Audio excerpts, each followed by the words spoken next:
Welcome back to my channel. My name is Amike Omuba,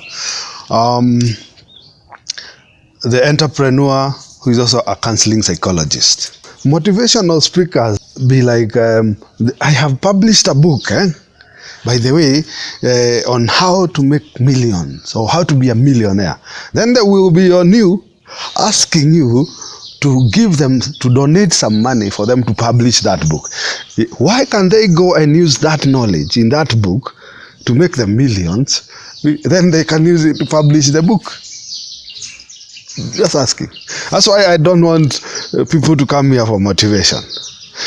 Yeah, my son told me that in their school there was those motivational speakers who went to talk to them, and they told them that they started their chicken farm with a feather.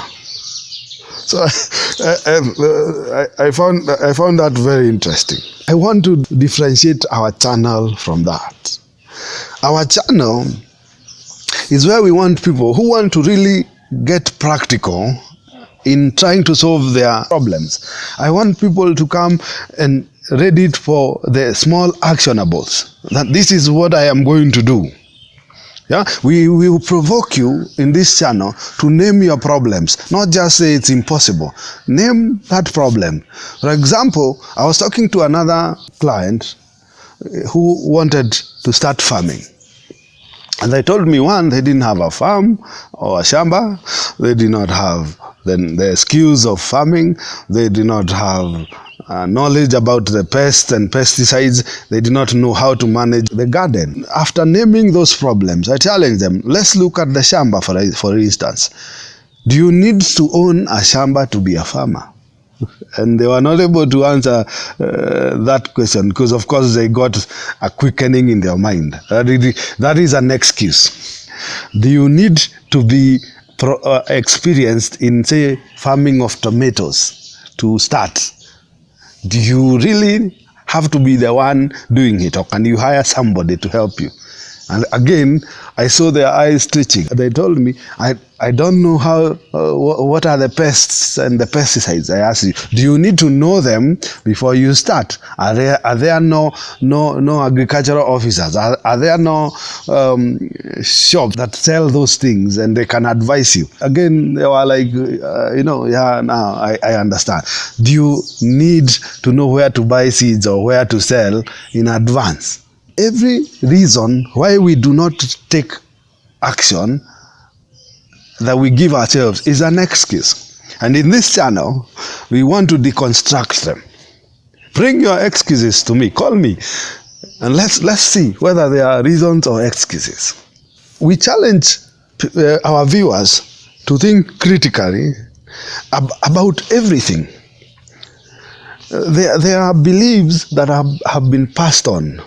That in our families we cannot do this, we are not talented in this, and those beliefs are as true as those who believe them. So I want people to challenge that. The realities that we find ourselves in, like you cannot. Our place is so dry, it's not good for farming. Yet another person comes and buys the same land, plants trees, and changes the whole mindset. So realities are as true as you believe them. If you challenge them, then you realize a new reality. And I talked about awakening new Zuckerbergs. Zuckerberg came when it was not possible to actually send images, to have 3 million or 3 billion people using one platform to communicate. Yeah, so and these are guys who have challenged status quo, and this is where we want our people to get, starting to critically challenge the problems that we are facing as Kenya, as Africans, and the bigger globe. We saw, because of COVID, people coming up with very nice tools. I saw a young man making a convertible stool for the outdoor, and he was able to sell even to the deputy president. I saw other people doing beds, hospital beds that we used to import. COVID has taught us that we have it inside ourselves. The PPEs, the masks, we are doing that. Yet people thought that Africa cannot be able to do that. This is the time to actually think critically about what realities that have been passed to us. Someone told you you are too young. Now, if you are too young, I would pose a question. Too young for what? They also said that the adults are not supposed to be challenged, or the grown-ups, since they have everything figured out. Now, ask me, where are your jobs? Because they are supposed to create jobs for you. Why is there corruption, even in the offices? Young people getting promoted today, even in government and even private companies, is not only always a factor of hard work. Sometimes there is no meritocracy. So and as we said, as an employee, you will only earn less than what you bring onto the table. Now, how else then should the young people think? How about, and I really want you to think about it. How about considering business, for example? And I know not all people are inclined for business, but maybe it gives you a better proposition. Now, assuming you start a business today, as an employee, we have said you earn less than what you give to the employer. But as a business owner, if you work extra hours, you get paid for those extra hours, right? So you earn equal to your effort. If you sleep, you don't get. Now, the next level of a business owner who employs other people. Now, remember we talked about other people's time. If you have employed 10 people, then you start earning equal or more than, actually always more than what your input is, because now you're earning from employee 1, employee 2. You are getting something from each and every one of those employees if you are managing them properly, because you employ them for profit. And the best level is where now you have passive investments, passive income. Yeah, say you have rental properties. There you earn money without working. Like you can be in Mombasa, and at the end of the month you just need to see a message from the bank that your money has been credited to your account.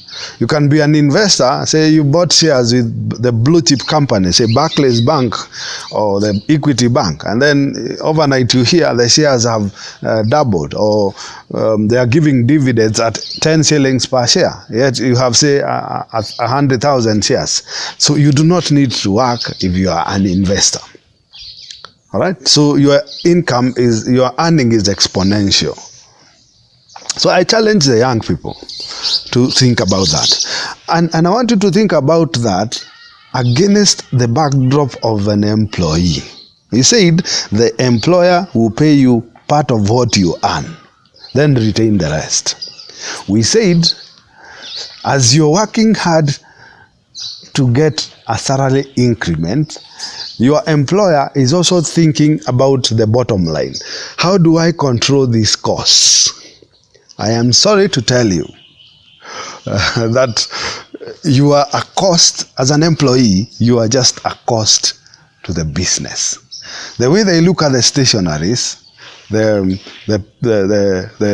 equipments, computers, and rent or payments, fees, electricity, water bills. You are just an expense to the business, just like the photocopying papers. I'm sorry to say that. Why not plan to create that opportunity for other younger people?